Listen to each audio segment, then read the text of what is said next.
It was 7 a.m. on a Tuesday, and I was staring at a bright white Tesla Model Y that was currently jamming my entire commercial garage bay, perfectly positioned to block me from moving a single pallet of granite slabs. Seriously? My heart hammered against my ribs, instantly turning my morning coffee buzz into a bitter dose of adrenaline. The owner, a woman whose haircut screamed Homeowners Association Vice President, I call them HOA Karens for short, was nowhere to be seen, having apparently decided the 8-foot wide, bright yellow warning lines painted across my industrial driveway were merely suggestions for her luxury SUV. What kind of person thinks their 5-minute errand justifies crippling someone else's entire workday? I tried the civilized route first, pounding on the stucco walls of the newly built, overpriced townhome complex next door, my voice strained with polite urgency. No answer. I called the non-emergency police line, my grip tightening on the phone until my knuckles shone white, but they just sighed over the line, saying it was a civil parking dispute and they couldn't tow a vehicle on private property without an explicit order, which could take hours, maybe days with the local bureaucracy. Hours? Days? I had a massive delivery leaving for a custom build downtown, and every minute this car sat there was costing me hundreds of dollars in delayed labor and contractual fees. I leaned my forehead against the cool, oily steel of my garage door, inhaling the familiar scent of metal dust and fresh concrete, feeling the stress coagulate into a hard, painful knot behind my eyes. I could hear the distant, mocking chirp of a bird, a sound entirely too cheerful for the crushing frustration of the moment. I waited 30 minutes, then an hour, during which time I managed to track down the HOA's emergency number. I left a message, a masterpiece of controlled fury, detailing the financial havoc this single act of self-entitlement was wreaking. I was pacing, running my hands through my hair, when I saw her, Karen.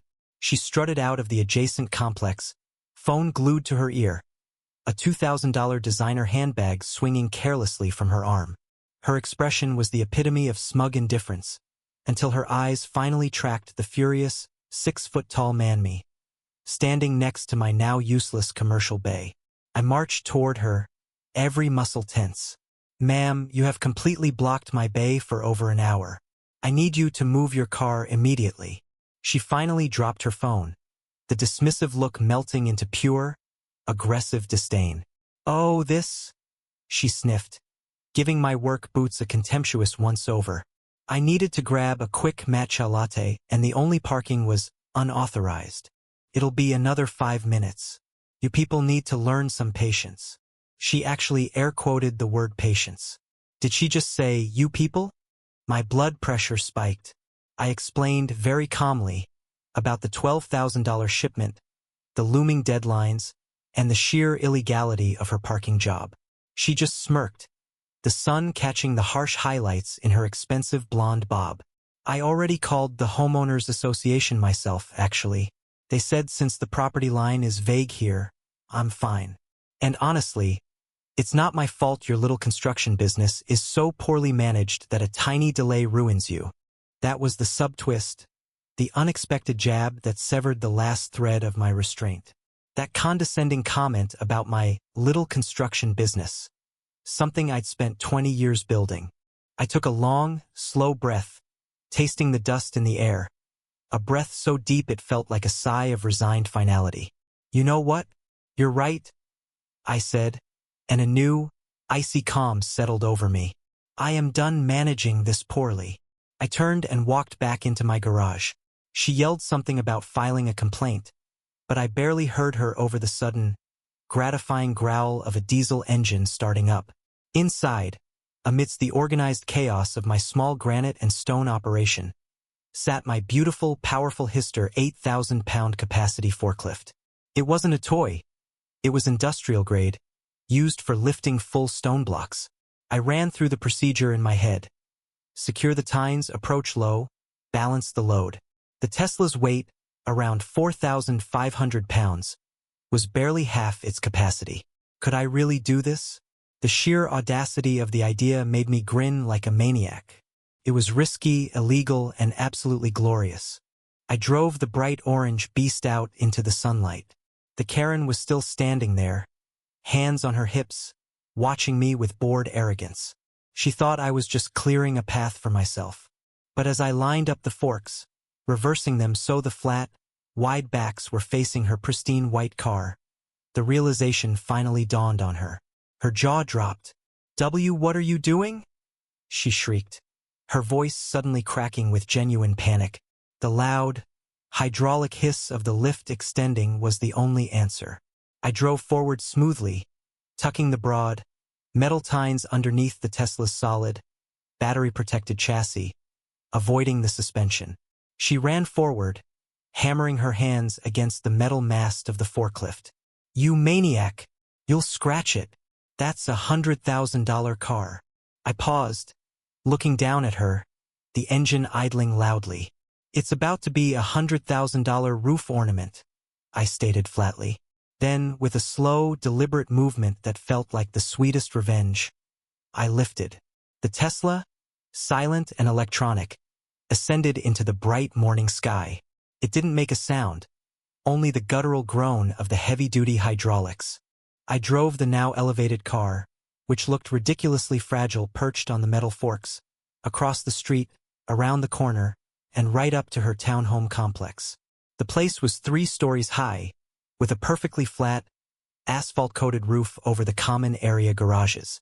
I gently raised the forklift to its maximum height, eased the forks forward until they cleared the edge, and then, with a perfectly calibrated tilt, deposited the pristine white machine squarely in the middle of her black roof. I lowered the forks, backed away, and turned off the engine. The silence was deafening, broken only by a few gasps from neighbors who had gathered to watch the spectacle. A beautiful $100,000 monument to entitlement, parked 40 feet in the air. Justice served cold and elevated. Karen was hysterical. She was screaming, crying, and calling the police, for real this time. When the 2 officers finally arrived, they took one look, then another at my huge, grinning face, and struggled to hide their own laughter. The Karen was demanding my arrest for grand theft auto, vandalism, and emotional distress. I calmly showed the officer the security camera footage on my phone. Her car, blocking my business, her refusal to move, the financial contracts I was now failing to meet. I explained that I had merely relocated the obstruction to another section of her own private property, where it was no longer blocking a commercial entrance. I hadn't damaged it. I had provided premium, sky-high parking on a roof she legally had access to. The police determined it was indeed a civil matter, albeit the most bizarre one they had ever seen, and absolutely not grand theft auto. I had moved her property, not stolen it. The only way to get the Tesla down was to hire an actual crane, something that took days to arrange and cost her nearly $15,000 because of the complexity. And since the car was securely parked on private property, and I had simply provided highly inconvenient parking solution, I faced no immediate criminal charges. The Homeowners Association, furious at the media attention the forklift feud generated, a subtwist in itself, hit Karen with a massive fine for unauthorized vehicle placement and property damage. The crane caused minor roof scuffing. She had to look at her Tesla, gleaming mockingly on the roof, for an entire week. Every time she looked up, she saw the undeniable, heavy-lifting proof that her entitlement had an equal and opposite reaction. Her bitterness was palpable, a tangible atmosphere of defeat, but the message that echoed through the entire neighborhood was clear and inspiring. The laws of decency, and sometimes physics, always find a way to humble those who believe the world revolves around them. Don't try to ruin a working man's day because sometimes that working man owns a forklift.